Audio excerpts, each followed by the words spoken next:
Bonjour. Dans cette vidéo, nous allons traiter un QCM d'algèbre linéaire portant sur les espaces vectoriels, les applications linéaires et les matrices. Alors, nous considérons la première question. Dans cette question, on considère l'espace F de IR, espace vectoriel sur R des applications de I dans R, où I est une partie de R, et on se propose de préciser les énoncés corrects parmi les 4 énoncés suivants. Alors nous commençons par le premier énoncé. Celui-ci affirme la famille CHX et SHX est une famille liée de F de R dans R.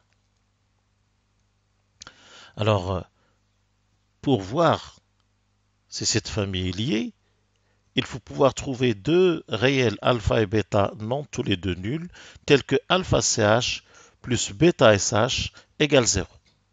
Alors nous allons voir si c'est possible.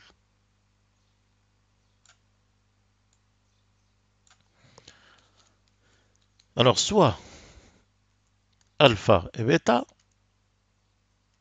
tels que alpha CHX plus bêta SHX égale 0, quel que soit x appartenant à R. C'est une relation entre fonctions. En réalité, c'est la relation alpha CH plus bêta SH égale fonction nulle, ce qui se traduit au niveau de x par quel que soit x dans R. Cette fonction étant nulle sur R, sa dérivée l'est aussi. Donc si on dérive, nous obtenons alpha SHX plus bêta CHX égale 0, quel que soit x appartenant à R. Nous avons ici deux relations. Alors en injectant x égale 0 dans la première, elle nous donne alpha CH de 0, donc alpha, plus bêta fois 0, donc elle nous donne alpha égale 0. En injectant x égale 0 dans la deuxième relation obtenue par dérivation, elle nous donne, puisque alpha est nul, bêta fois CH de 0, donc elle nous donne immédiatement bêta égale 0.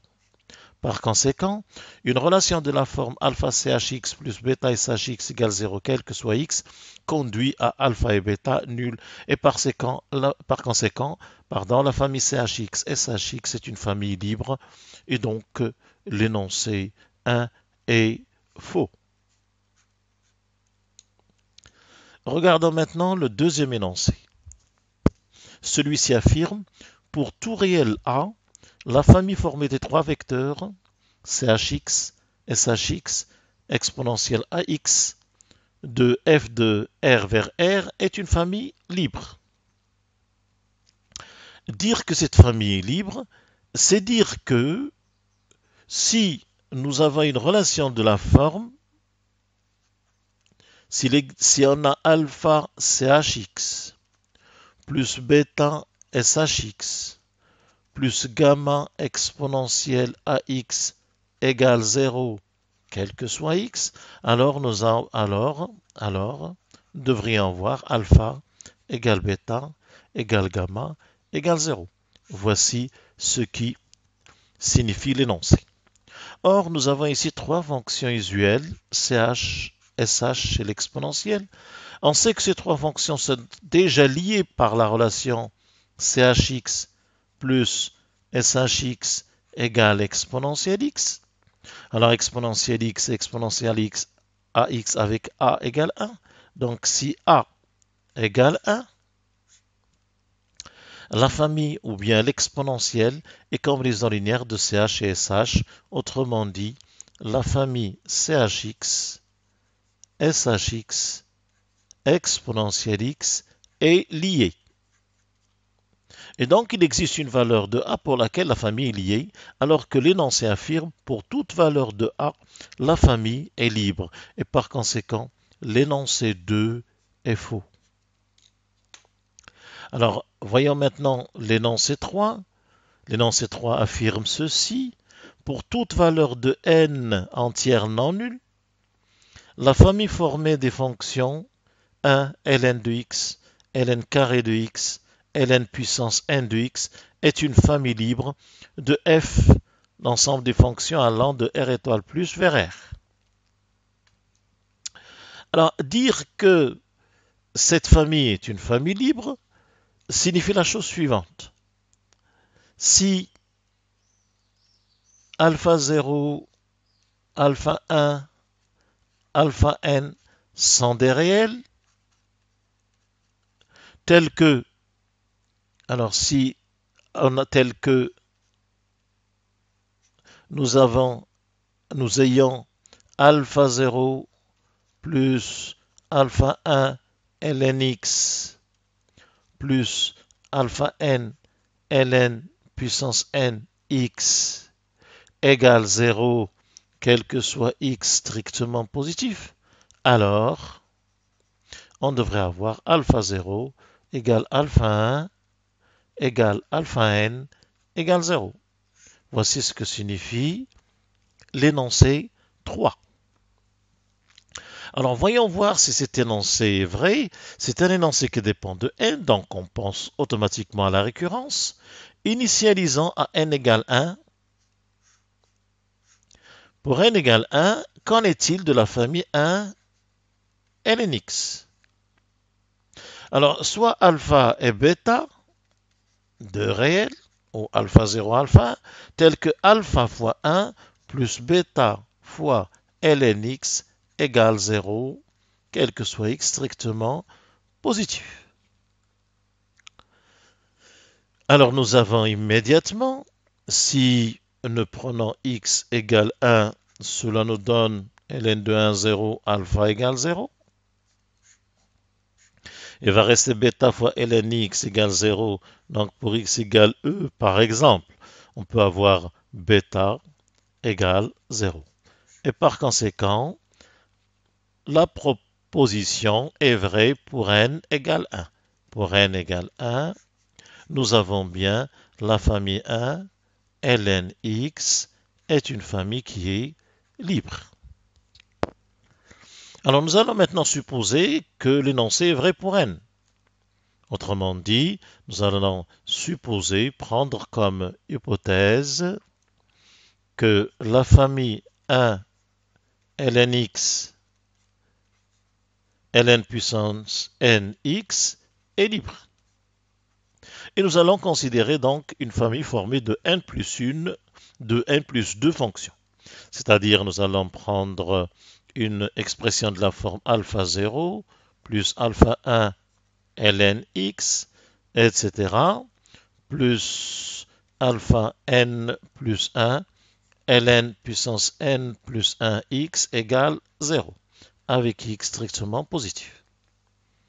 Alors peut-on montrer que tous les alphas, les n plus 2 alpha qui sont là, sont nuls? Alors voyons voir, nous sommes devant une fonction qui est nulle sur l'intervalle 0 plus l'infini ouvert, donc sa dérivée le sera aussi. En dérivant, nous obtenons alpha 1 sur x, plus le terme qui figurait là, c'était alpha 2 ln carré, donc on va voir ici 2, alpha 2, et la dérivée de ln carré, c'est ln x sur x, c'est 2 ln x sur x, plus, etc. Le dernier terme a pour dérivée n plus 1 ln puissance nx divisé par x, pardon, multiplié par alpha n plus 1. Alors ce terme doit être égal à 0 pour x différent de 0. X étant différent de 0, cette relation se ramène à alpha 1 plus 2 alpha 2 ln x plus n plus 1 alpha n plus 1 ln puissance nx égale 0 pour x positif. Or là, nous retrouvons la famille 1 ln puissance n qui, par hypothèse de récurrence, est libre. Ceci entraîne immédiatement que alpha 1 égale 2 alpha 2 égale etc.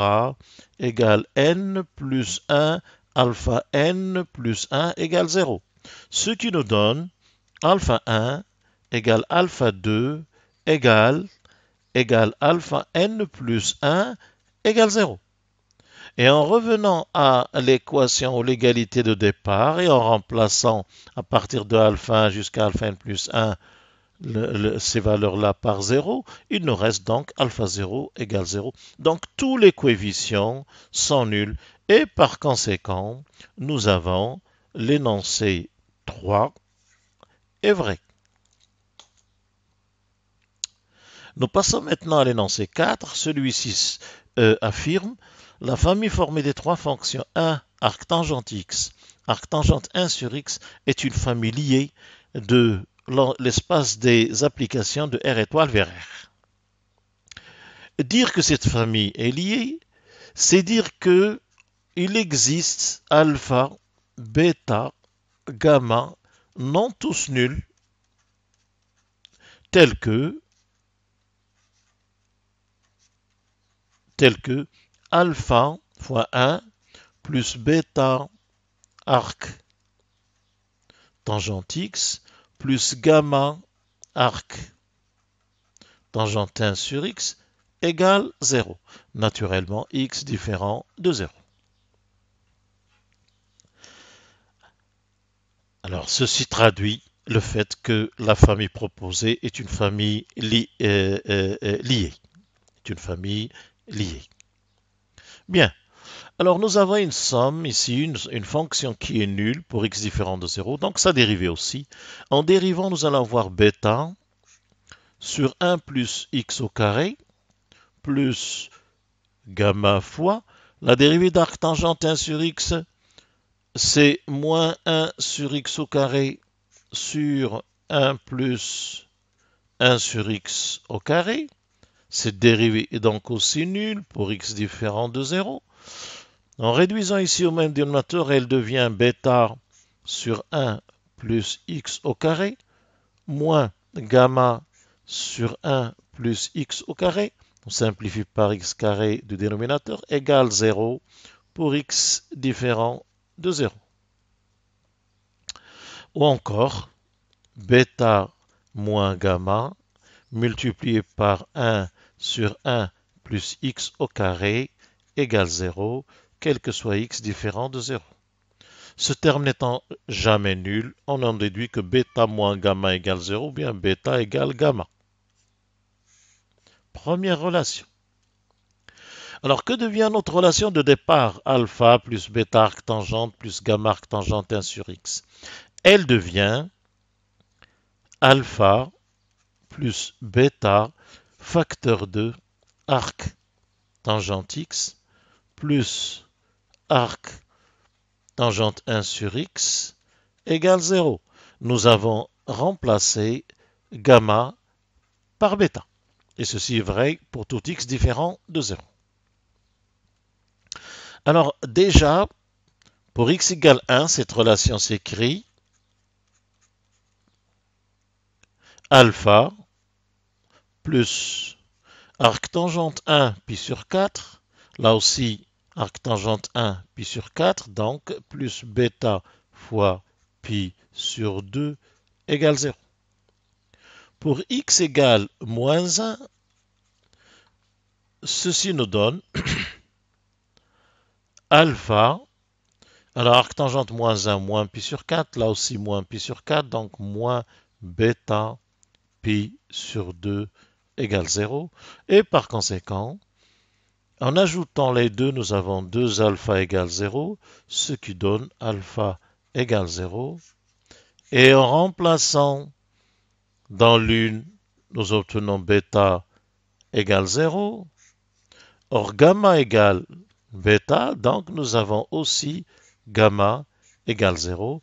En fait, la famille est une famille libre. Et par conséquent, l'énoncé 4 est faux. Question 2 du QCM. Voici la question 2. F est un endomorphisme de R3 tel que f cube égale 0, f rond f égale 0, et U un vecteur de R3 tel que f carré de U est différent de 0, ou bien f rond f de U est différent de 0. indiquer les énoncés corrects. Nous allons voir si les énoncés A, B, C sont corrects. Prenons le premier énoncé. Cet énoncé affirme la famille f carré de U, f de U, U est une famille libre de R3.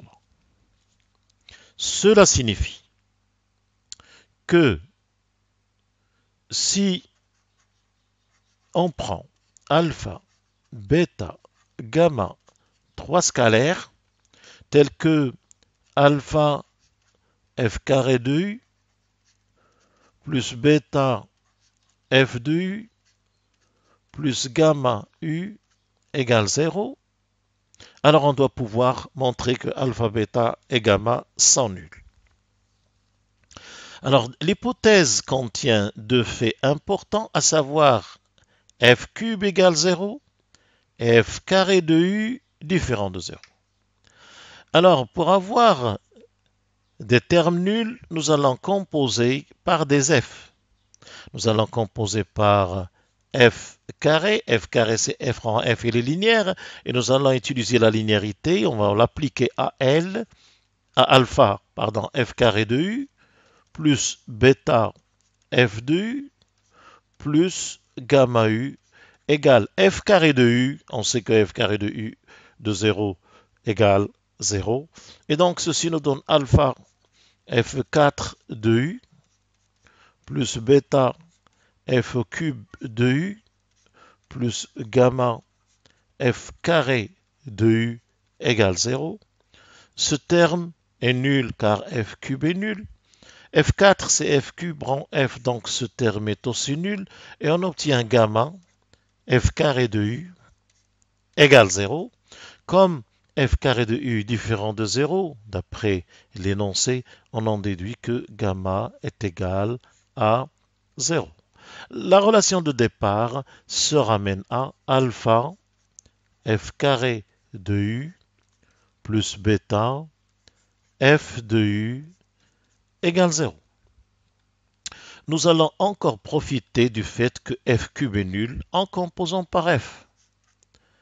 F de alpha f carré de U plus bêta f de U égale f de 0, c'est-à-dire 0, ou bien alpha f cube de U plus bêta f carré de U égale 0. Encore une fois, ce terme est nul car f cube est nul. Il nous reste bêta f carré de U égale 0. Et comme f carré de U n'est pas nul, c'est donc bêta qui est égal à 0. Et finalement, la relation de départ ne contient plus que le terme alpha f carré de U égale 0. Et par conséquent, comme f carré de U n'est pas nul, c'est donc alpha qui est égal à 0. On a donc pu montrer que alpha, bêta et gamma sont nuls et par conséquent la famille est libre. Cela signifie que l'énoncé A est vrai. Alors regardons maintenant l'énoncé B, il affirme ceci, la famille f carré de U, f de U, U est une famille génératrice de R3. La famille donc f carré de U, f de U, U engendre R3. Alors nous savons déjà que f carré de U, f de U, U est libre. Nous savons aussi que la dimension de R3 est 3. Or, on sait qu'une famille libre formée de 3 vecteurs dans un espace vectoriel de dimension 3 est une base. En particulier, les génératrices, donc f carré de U, f de U, U, engendre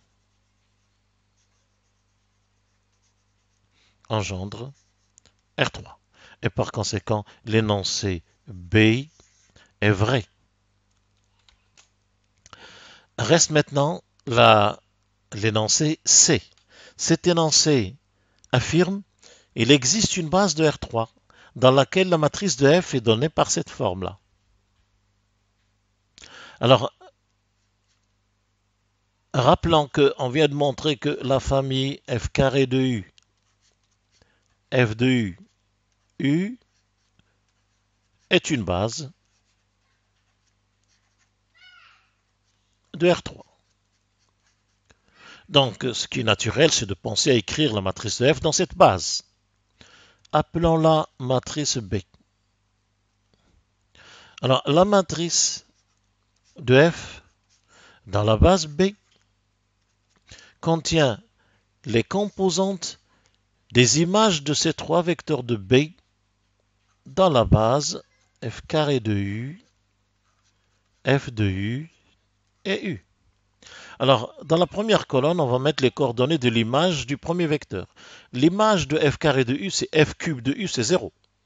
Donc, ces composantes sur la base sont nulles. L'image du deuxième, F de U, c'est F carré de U. Donc, 1 sur F carré de U, 0 sur les autres.